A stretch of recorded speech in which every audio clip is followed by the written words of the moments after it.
아멘. 할렐루야. 부활신앙으로 무장하라는 제목으로 부활절 말씀을 전하겠습니다. 세상에는 많은 종교가 있습니다. 기독교, 불교, 이슬람교, 힌두교, 샤머니즘, 토속신앙 이라는 것들이 있는데 그 중에서 부활을 말하는 종교는 우리 기독교밖에는 없습니다. 저는 가장 안타까울 때가 사람들이 기독교를 여러 많은 종교들 중에 하나로 인식할 때입니다. 종교는 다 똑같아. 아무거나 믿으면 되지 하고 말할 때 저는 가슴이 너무 아픕니다. 또 전도를 하다 보면 저는 종교에 관심이 없어요 하면서 예수님의 십자가 복음을 듣지 않으려고 할 때가 있는데 복음과 종교를 똑같은 것으로 생각하는 것 같습니다. 그럴 때도 참으로 안타까울 수가 없습니다. 한국의 대형 교회들이 재정비리나 성 스캔들과 관련된 사고를 치는 바람에 기독교에 대한 이미지가 안 좋아진 가운데 있습니다. 그로 인해서 전도의 문이 좁아지는 가운데 있습니다.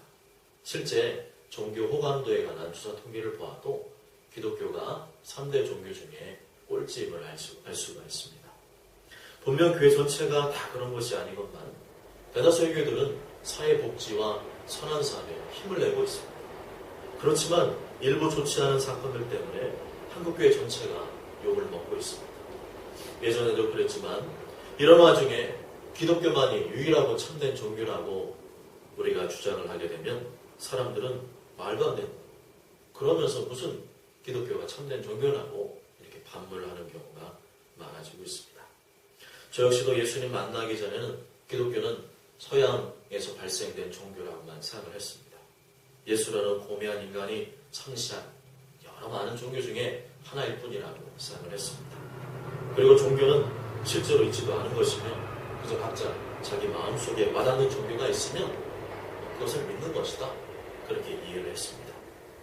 그런데 제가 지금도 그런 정도로만 기독교를 이해하고 있다면 저는 벌써 교회를 떠났을 겁니다.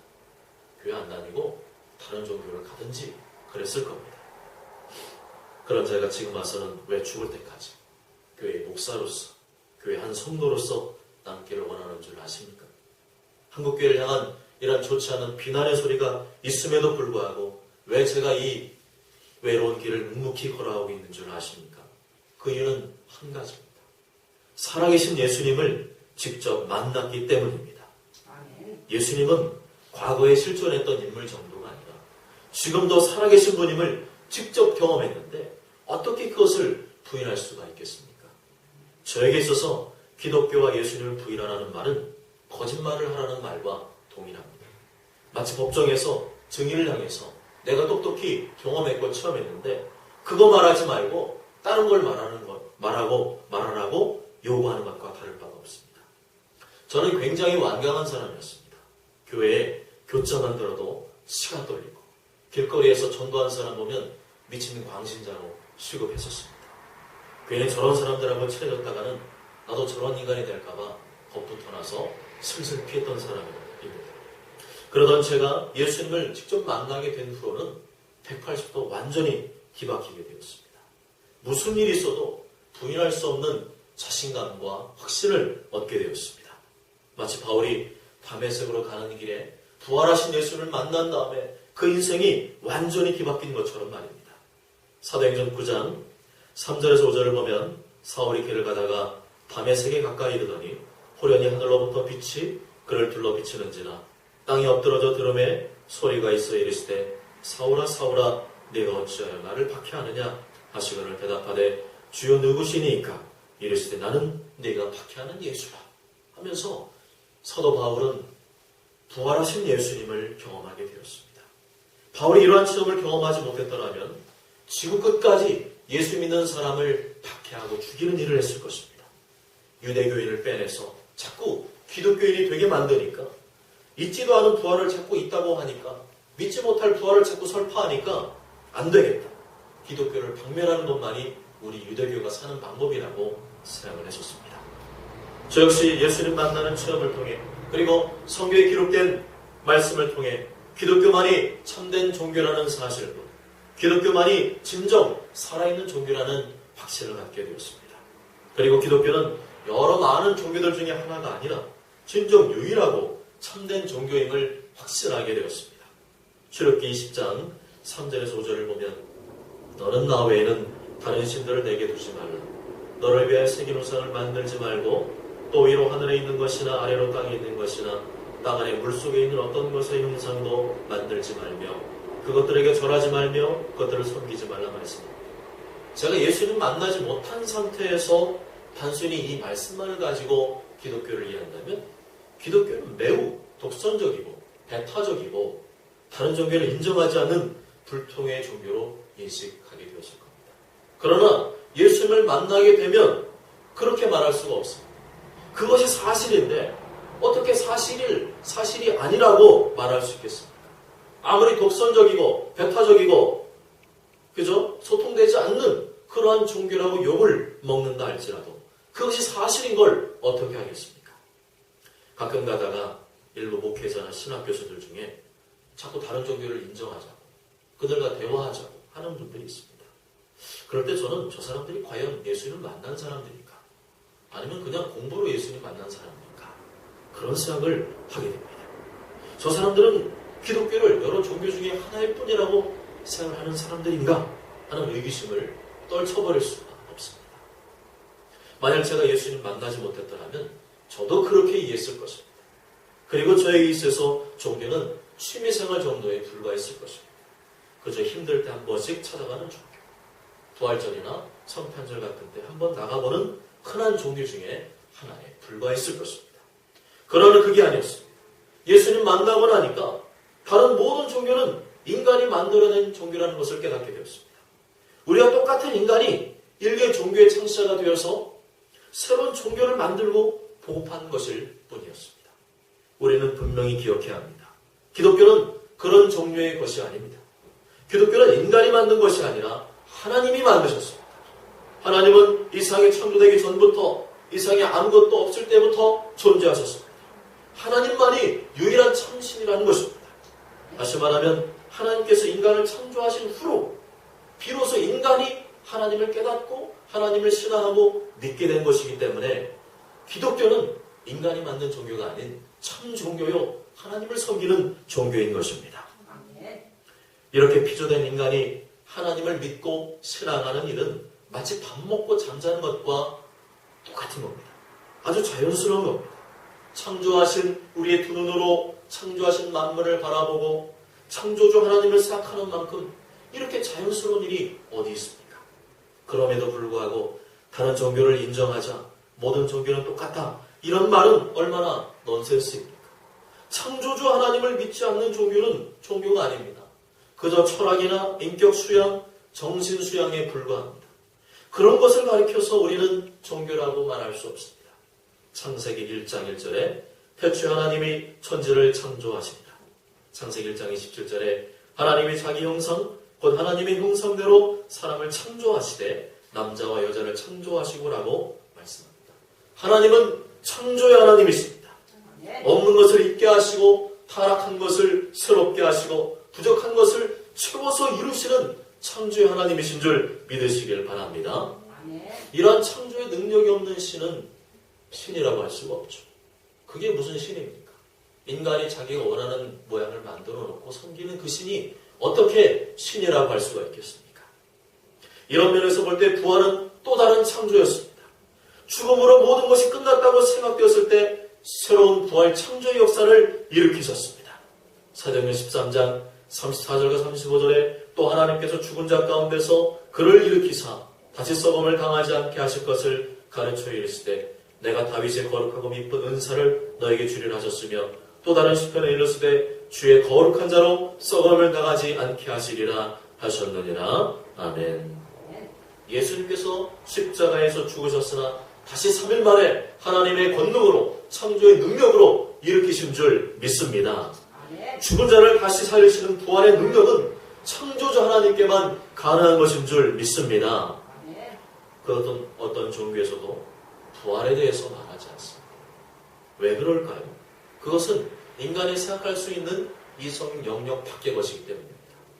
다른 종교는 모두 인간이 만든 고안해낸 종교이기 때문에 감히 부활?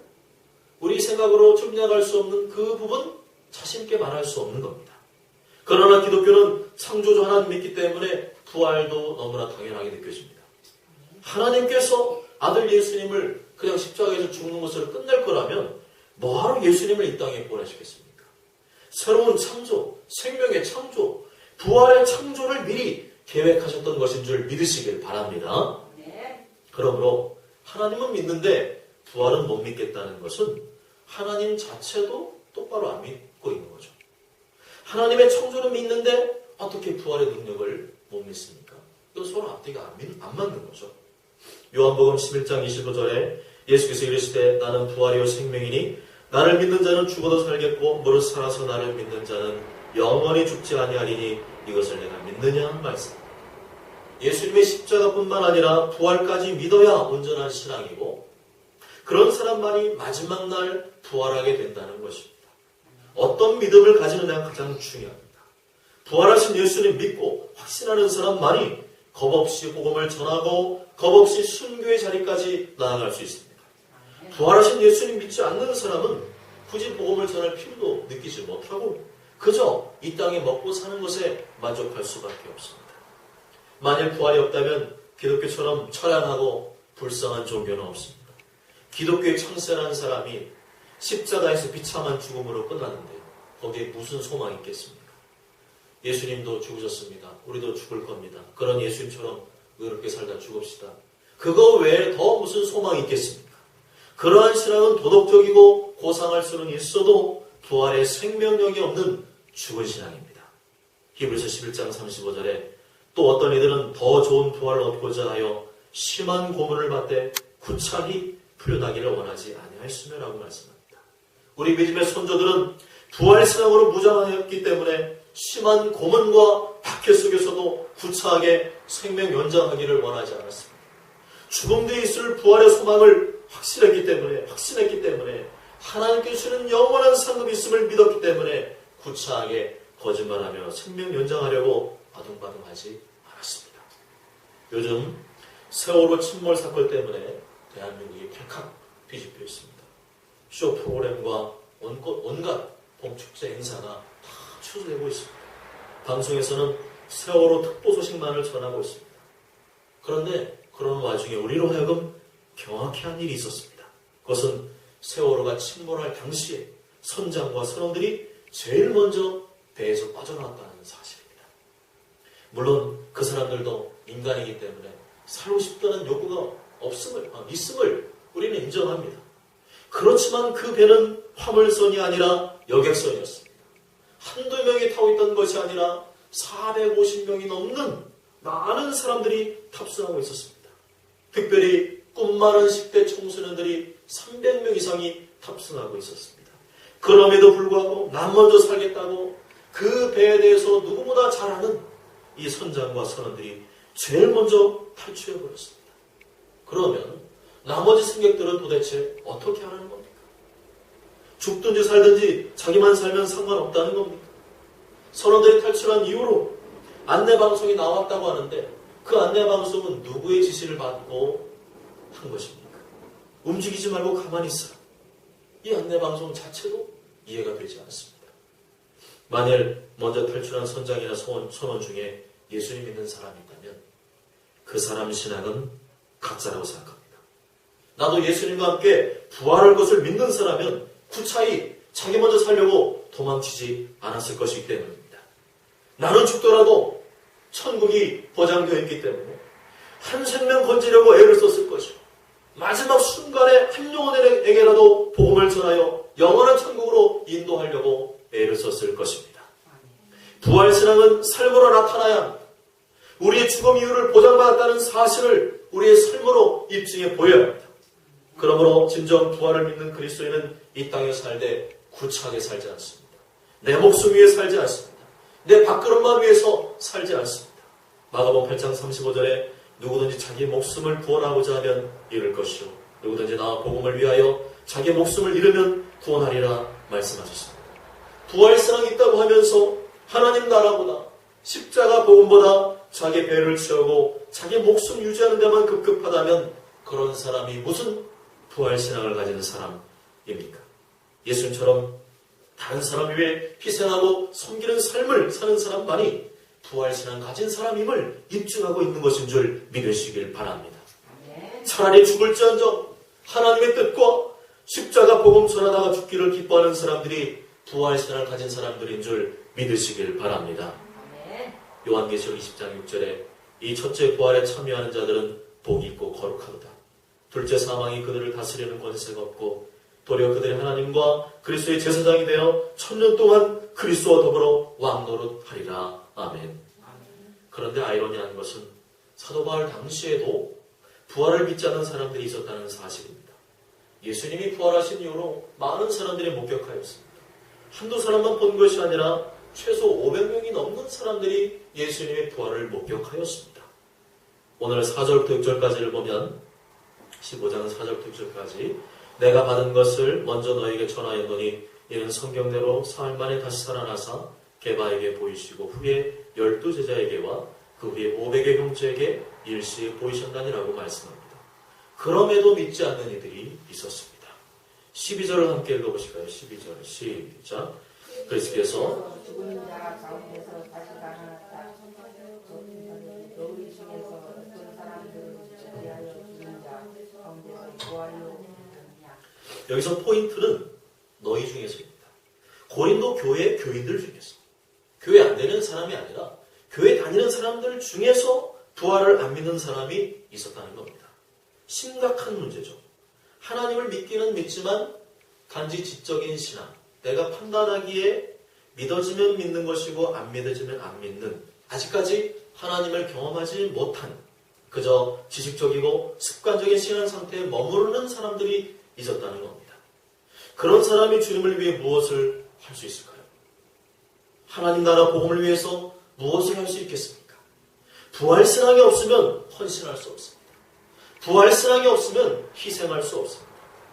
죽음 다음에 담보되어 있지 않은데, 죽음 이후로 무엇이 보장되어 있지 않는데 뭐하러 힘들게 희생하며 살겠습니까? 그러면서 사도 바울은 13절부터 19절까지 만일 부활이 없다면 이러이러할 것이라고 변증적으로 말하고 있습니다. 핵심은 부활이 없다면 우리가 전파하는 복음 자체가 잘못된 것이고, 부활이 없다면 하나님이 예수님을 살리지도 않았을 것이다. 그렇다면 그리스도도 그렇고 우리도 그렇고 죽은 뒤에 다시 살아날 일이 없고 여전히 우리는 죄 가운데 있을 것이며 우리가 바라는 것은 이 세상밖에 없을 것이다. 그러면 우리처럼 이 세상 것들을 다 내려놓고 주님을 따르는 사람, 우리처럼 불쌍한 사람은 이 세상에 없다. 그렇게 말합니다. 20절부터는 그러나 부활은 확실한 것임을 말하고 있습니다. 나무에 열매 하나가 생기면 줄줄이 나뭇가지에서 다른 열매가 맺힐 것을 아는 것처럼 예수님께서 부활의 첫 열매가 되셨다면 그 다음 열매는 누구냐? 바로 우리라는 겁니다. 그러면 부활의 때는 언제냐? 예수님이 다시 오실 때, 마지막 심판의 때에 부활의 역사가 나타나는 겁니다. 24절 함께 읽어보실까요? 시작.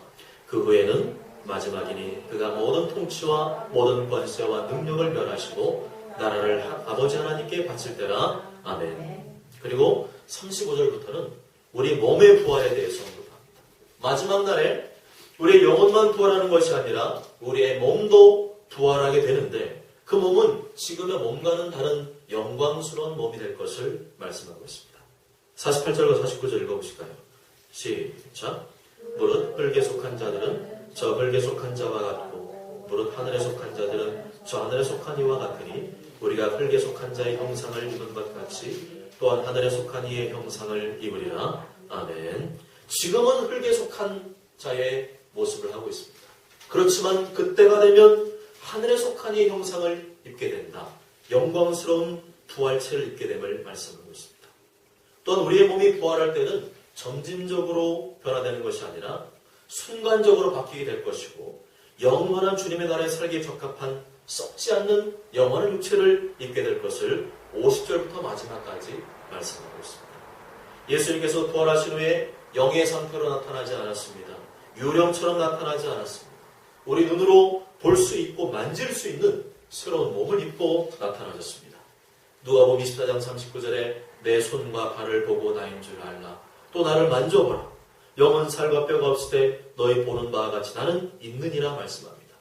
또한 부활하신 예수님은 베드로가 잡아온 생선과 떡으로 요리를 해주셨고 누가복음 24장을 보면 생선 한 토막을 잡수셨습니다. 이에 구운 생선 한 토막을 드리니 받으사 그 앞에서 잡수시더라. 그 다음 또한 부활하신 예수님은 물리적인 공간을 통과하여 들어오셨습니다. 누가복음 24장 36절에 이 말을 할 때 예수께서 친히 그들 가운데 서서 이르시되 너에게 평강이 있을지어다 하시니 그들이 놀라고 무서워하여 그 보는 것을 영으로 생각하는지라. 공간은, 물리적 공간을 갑자기 순간이동하듯이 뚫고 들어오신 겁니다. 이런 볼 때 우리가 입게 될 부활의 육체는 손으로 만져보고 만져지고 눈으로 볼 수 있고 음식을 먹을 수 있는 육체이지만 지금의 육체와는 본질적으로 다른 새로운 썩지 않는 육체를 입게 되면 알 수가 있습니다. 어떻습니까? 기독교의 핵심은 부활입니다. 그런데 어떻게 세상의 다른 종교와 기독교가 같은 수준에서 이해될 수 있겠습니까? 다른 인간이 만든 도덕적이고 철학적인 종교와 영생과 부활의 소망이 있는 살아있는 기독교와 어떻게 동급으로 이해될 수 있겠습니까? 그러므로 결론은 이것입니다. 58절 함께 읽겠습니다. 시작. 그러므로 내 사랑하는 형제들아 견실하며 흔들리지 말고 항상 주의 일에 더욱 힘쓰는 자들이 되라. 이는 너희가 주 안에서 헛되지 않은 줄 압니다. 아멘. 사랑하는 여러분, 이 땅을 소망하며 이 땅의 것에만 만족하며 사는 사람이 있다면 그 사람은 부활 신앙이 없는 겁니다. 죽음을 두려워하며 십자가 복음을 전하지 않는 사람도 그 속에는 부활 신앙이 없는 겁니다.